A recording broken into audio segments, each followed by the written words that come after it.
Bago ang lahat, please click the subscribe button para updated ka sa mga susunod na video.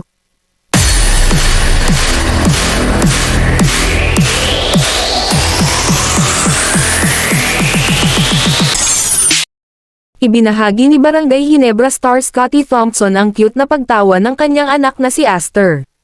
Makikita sa video na shinare ni Scottie sa Instagram na nilalaro niya si baby Aster na natatawa naman sa ginagawa niya.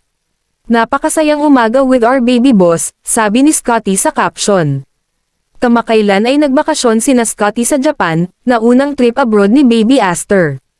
Si baby Aster o Scott Alistair ang unang baby ni na Scottie at Jinky Serrano na isinilang nitong May 5, 2023. Congrats! Congrats! Congrats!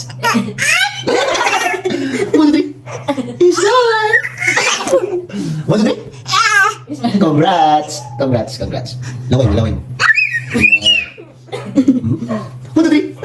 Ni. Ni. Ni. Pagkatuwa to.